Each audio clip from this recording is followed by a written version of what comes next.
అదే RTV app వార్తల్ని క్షణాల్లో చదివే అవకాశం ఉంటుంది. ఒక న్యూస్ పేపర్, ఒక టెలివిజన్ ఛానల్ మీ చేతుల్లో ఎప్పుడు ఉంటాయి. నల్గొండ ప్రభుత్వ ఆసుపత్రి ముందు కూడా కార్మికులు ఎవరైతే వాళ్ళు పనిచేసే కార్మికులు కూడా విధులు బహిష్కరించి కూడా వాళ్ళు ధర్నా నిర్వహిస్తున్న పరిస్థితి కనపడుతుంది. రాత్రి ఎవరైతే కాంట్రాక్టర్ ఉన్నారో కాంట్రాక్టర్ మమ్మల్ని ఇబ్బందులకు గురి చేస్తున్నారని కూడా వారు ఆరోపిస్తూ కూడా వీళ్ళు ఇక్కడ ధర్నా చేస్తున్న పరిస్థితి కనపడుతుంది. ఎందుకు వీళ్ళు ధర్నా చేయవలసి వస్తుంది తదితర అంశాలు తెలుసుకునే ప్రయత్నం చేద్దాం.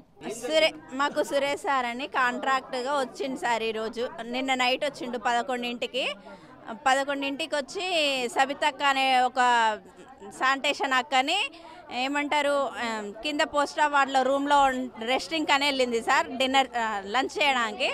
అయితే అక్కడ సిస్టర్ కూర్చుంది. సిస్టర్ కూర్చున్నా కూడా సిస్టర్ పర్మిషన్ లేకుండా 5 మెంబర్స్ సార్లు అంటే సూపర్వైజర్లు, కాంట్రాక్టర్ సార్ వీళ్ళందరూ కలిసి లోపల రూమ్లోకి వెళ్ళారంట.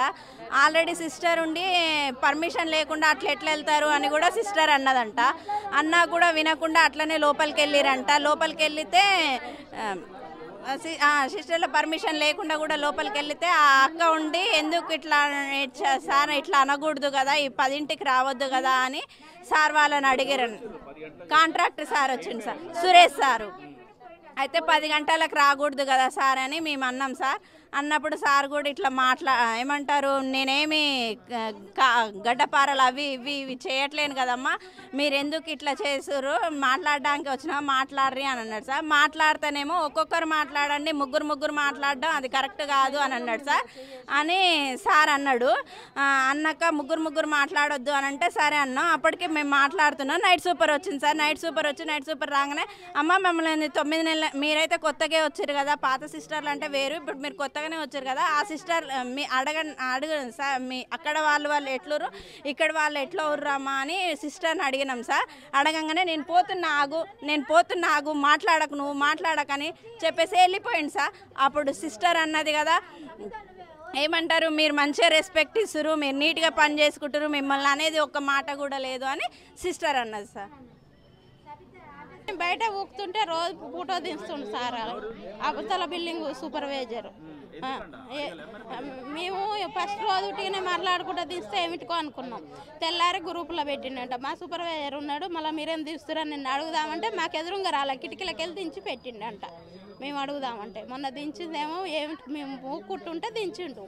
గ్రూపులో పెడితే ఎందుకు దించుతుండు మరి ఇట్లా పెట్టిండని మా సార్ అడిగినాక అందామంటే మా సార్ వచ్చి దింస్తే మీ అవతల వాళ్ళు ఊకుందురా ఎందుకు దింస్తారని మేము అందామంటే నిన్న కిటికీలకు వెళ్ళి దించండి, మాకు ఎదురుగా వచ్చి దించాలి. అయినా మాకు ఎదురుగా వచ్చి దించకుండా నైట్ వాళ్ళని ఎదురుగా వచ్చి అట్లా చేస్తే ఆమె బీపీ పెరిగి అట్లా పడిపోయింది. ఇప్పటి వరకు కూడా ఆమె కంట్రోల్కి వస్తలేదు. ఇంకా మేము అట్లనే వస్తామని ఇట్లా రావద్దు, మా దాంట్లోకి మమ్మల్ని అన్యాయం చేయొద్దు. 9 నెలలకి వెళ్ళి వాళ్ళు వచ్చిన కాంచి మాకు ఇదే టార్చర్ ఉంటుంది. మేము కరోనా టైంలో 5,000 కాంచి కూడా దిగబడి చేసినాం. మమ్మల్ని ఏ పని కాడ ఏ రోజు మేము పని మంచిగా చేస్తలేనైతే మాట తెచ్చుకోలేము. మేము సిస్టర్లని ఇప్పుడు 8 సంవత్సరాలు మేము చేయబట్టి 5,000 కాంచి చేస్తున్నాం. మేము పని కాడ వెనకపోలే, ఇప్పుడు వీళ్ళు వచ్చి ఇట్లా చేస్తారు. మమ్మల్ని 3ంటికేమో దొంగసాటంగా తీసిరు, నైట్ 10ంటికేమో వీళ్ళకు డైరెక్ట్ వచ్చి తీసిరట. ఇది అది ఒక్కటే, మేము కూడా సూపర్వైజర్లమే అంటారట. ఇన్ని రోజులకి వెళ్ళేది మాకు ఇంట్లో ఉన్నది 3 మా సూపర్వైజర్లు వేరు, అవతల సూపర్వైజర్లు వచ్చి దించిరట. మొన్నటికెళ్ళే 3 రోజులు అవుతుంది అంతే. అట్లా మాకు న్యాయం జరగాలి. మా మనిషి ఇప్పుడు లేస్తలేదు, మా తోటి వర్కరు ఏమైనా ఇబ్బంది అయితే ఓళ్ళు మాకు అట్లా నైట్ వచ్చి పూట దించే వరకు ఎందుకు సార్ 5గురు వచ్చి మమ్మల్ని ఇట్లా టార్చర్ చేస్తున్నారంటే అన్ని గడ్డపారలు తెచ్చినావా, కత్తులు తెచ్చినావా, నిన్న ఏమైనా చేస్తున్నావా అన్నందుకు ఆడ గయ్య 5గురు అనే వరకు బీబేరు కింద పడిపోయి 2 గంటలు స్లోలోకి రాలే.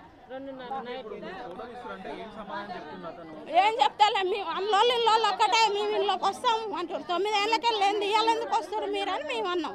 అంటే మీరు అందులోకి పోవాలి, తీసేస్తాం, మేము తీసేస్తాం, మీకు ఆర్డర్ కాపు ఉందా అంటుండు. మరి మాకు ఆర్డర్ కాపు సంగతి తెలియదు. అయ్యాలా ఇవాళ ఈ కాంటాక్ట్ వచ్చినాక ఆర్డర్ కాపు అడుగుతుండు. మేము 2 ఏళ్ళకెళ్ళి చేసినాం, 8 ఏళ్ళకెళ్ళి కరోనాకు కూడా దిగబడి 5 ఏళ్ళకి చేసినాం. మా మాకే మేము వచ్చిన కాంచి MCH కానీ వచ్చినా ఇళ్ళనే ఉంటాం. మిమ్మల్ని తీసేసి ఆట మీద వల్ల పెట్టుకుంటా అంటుండు. నైట్ ఎందుకు వచ్చి పెడతాడు? 70 మందిని తీసేసి 70 మందిని పెట్టుకుంటే నాకు 70 లక్షలు వస్తాయి అంటుండట. మరి మాకు 2 ఏళ్ళకెళ్ళి కట్టింది మీ ఇల్లు ఉన్నది మాదేందో మరి కట్టించి పెట్టుకో, 70 మందిని కాదు 1,000 మందిని పెట్టుకో, మాకు న్యాయం చేసి పెట్టుకో. నైట్ వచ్చేది ఎక్కడిది? ఇప్పుడు ఆమెకైతే వాళ్ళ పిల్లలు వాళ్ళ భర్త వాళ్ళ ఇల్లు ఎట్టుకోవాలి. అదొకటి మాకు న్యాయం జరగాలి సార్. రావాలి వాళ్ళు వస్తారా వచ్చి న్యాయం చేయాలి. నైట్ ఏదైనా ఉంటే ఉదయం వచ్చి మాట్లాడాలి. నైట్ వచ్చి మమ్మల్ని టార్చర్ పెడుతుండ్రు కాంట్రాక్టర్. నైట్ వస్తే మాకు ఒకళ్ళు ఫోటోలు దింపుతున్నాను. సూపర్వైజర్ దింపమన్నాడు, దింపుతున్నాం. కాంట్రాక్ట్ దింపుతున్నారు అంటే మా సూపర్వైజర్ దింపుతున్నావా? ఏం కాదు, అవతల బిల్డింగ్ నుంచి వచ్చి సూపర్వైజర్ దింపితే మాకు భయం అవుతుంది సార్. మా నైట్ వచ్చి టార్చర్ పెడుతున్నాం. ఉదయం మధ్యాహ్నం రావాలి కానీ నైట్ ఎందుకు? నైట్ దింపొద్దు. నైట్ మాకు భయం అవుతుంది. టార్చర్ పెడుతుర్రు. ఒకళ్ళిద్దరు ఉన్నప్పుడు రూమ్లోకి వచ్చి టార్చర్ పెడుతుర్రు. సురేష్ సార్. మాకు న్యాయం కావాలి. ఇళ్ళ కళ్ళకు తిప్పుతా ఉంటామని టార్చర్ పెడుతురు సార్.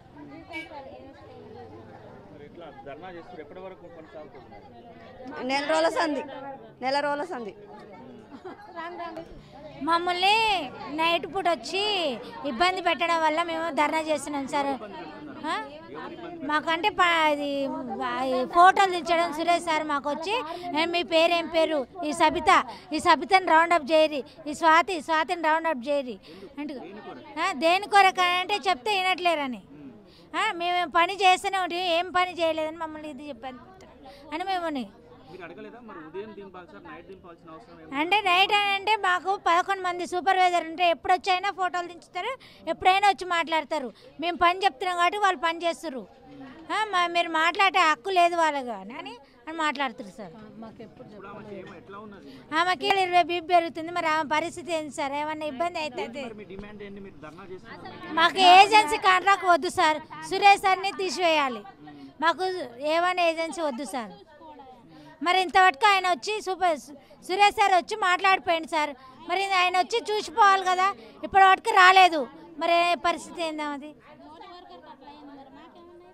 అదే మళ్ళీ మాకు కూడా అయితే మమ్మల్ని నైట్ పూట వచ్చి ఇబ్బంది పెట్టడం వల్ల మేము ధర్నా చేస్తున్నాం సార్. మాకంటే ఇది ఫోటోలు దించడం సురేష్ సార్ మాకు వచ్చి మీ పేరేం పేరు, ఈ సబితని రౌండప్ చేయరి, ఈ స్వాతిని రౌండప్ చేయరి అంటే దేని కొరకు అంటే చెప్తే వినట్లేరని. మేము పని చేస్తూనే ఉంటాం, ఏం పని చేయలేదని మమ్మల్ని ఇది చెప్పాను అని మేము అంటే నైట్ అంటే మాకు 11 మంది సూపర్వైజర్ ఉంటే ఎప్పుడు వచ్చైనా ఫోటోలు దించుతారు, ఎప్పుడైనా వచ్చి మాట్లాడతారు. మేము పని చెప్తున్నాం కాబట్టి వాళ్ళు పని చేస్తారు. మీరు మాట్లాడే హక్కు లేదు వాళ్ళగా అని మాట్లాడుతారు సార్. ఆమెకి 120 బీపీ పెరుగుతుంది సార్. 220 బీపీ పెరుగుతుంది. మరి ఆమె పరిస్థితి ఏంటి సార్? ఏమన్నా ఇబ్బంది అవుతుంది? మాకు ఏజెన్సీ కాంట్రాక్ట్ వద్దు సార్. సురేష్ సార్ని తీసివేయాలి. మాకు ఏమైనా ఏజెన్సీ వద్దు సార్. మరి ఇంతవరకు ఆయన వచ్చి సురేష్ సార్ వచ్చి మాట్లాడిపోయింది సార్. మరి ఆయన వచ్చి చూసిపోవాలి కదా, ఇప్పటి వరకు రాలేదు. మరి పరిస్థితి ఏందా అది? అదే మళ్ళీ మాకు కూడా అయితే ఇది నల్గొండ ప్రభుత్వ ఆసుపత్రి ముందు కూడా ఎవరైతే శానిటైజర్ సిబ్బంది కూడా ధర్నా నిర్వహిస్తున్న పరిస్థితి కనపడుతుంది. రాత్రి సమయంలో కూడా కాంట్రాక్టర్ ఎవరైతే సురేష్ ఉన్నారో సురేష్ కూడా నైట్ వచ్చి కూడా ఫోటోలు దింపుతూ కూడా మమ్మల్ని మా విధులకు భంగం కల్పిస్తున్నారు. ఎట్టి పరిస్థితుల్లో సురేష్పై చర్యలు తీసుకోవాలని కూడా వీరు డిమాండ్ చేసిన పరిస్థితి ఉంది. ఏదైనా ఉదయం పూట ఆ ఫోటోలు తీసుకోవాలి కానీ రాత్రి పూట ఫోటోలు తీసుకోవడం ఏంటని కూడా వీరు ప్రశ్నిస్తున్న పరిస్థితి కనపడుతుంది. ఇప్పుడు ఎవరైతే డ్యూటీలో ఉన్న సబిత పరిస్థితి కూడా బీపీ ఎక్కువ ఉండడం వల్ల ఆమెని ఇబ్బంది పడుతున్న పరిస్థితి కనపడుతుంది. ఏది ఏమైనా కూడా సురేష్పై చర్యలు తీసుకోవాలని కూడా వీరు డిమాండ్ చేస్తున్న పరిస్థితి కనపడుతుంది. ఒకవేళ సురేష్పై చర్యలు తీసుకునేంత వరకు కూడా మా ధర్నా కొనసాగుతుందని కూడా ఇక్కడ శానిటైజర్ సిబ్బంది చెప్తున్న పరిస్థితి కనపడుతుంది. Over to studio. మరిన్ని వీడియోస్ కోసం ఛానల్ ని సబ్స్క్రైబ్ చేయండి. లేటెస్ట్ అప్డేట్స్ కోసం వాట్సాప్ ఛానల్ ని ఫాలో చేయండి. అండ్ లింక్ డిస్క్రిప్షన్ లో ఉంది.